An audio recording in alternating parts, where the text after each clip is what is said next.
Assalamualaikum warahmatullahi wabarakatuh. Bapak sareng ibu nu kusim kuring dipihormat, langkung ti payun urang panjatkeun puji sinareng syukur ka Gusti Allah Subhanahu wa taala nu tos masihan mangpirang-pirang kanikmatan sareng kasehatan ka urang sadayana.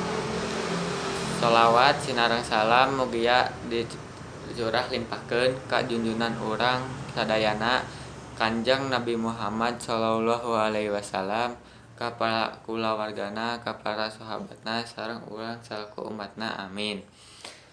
Dina waktos ieu simkuring Jiki Zulkarnaen kelas 11 IPA hiji bade ngadugikeun biantara anu judulna puasa Arafah. Puasa Arafah nyaeta puasa sunnah nu dilaksanakeun kaping 8 Zulhijjah atau sateu acan Idul Adha. Puasa Arafah hukumna sunnah muakkad atau dianjurkeun kanggo umat Islam nu henteu ngalaksanakeun ibadah haji.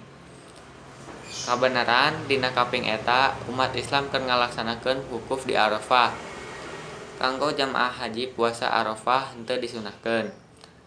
Hadirin nu kusim kuring dipihormat, niat puasa Arafah nyaeta nawaitu shauma Arafata sunatan lillahi ta'ala. Kahadean puasa Arafah nyaeta seueur pisan.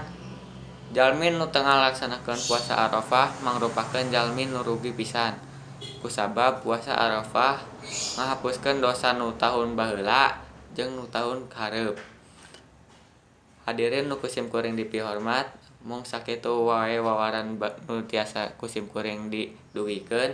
Bilih aya cariosan nu teu raos didangu atanapi cariosan anu teu marenah dina manah, simkuring nyuhutkeun dihapunten walagi kasayan eta sumpingna ti Gusti Allah sareng kalepatan ti simkuring.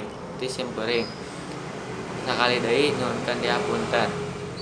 Wabillahi taufiq.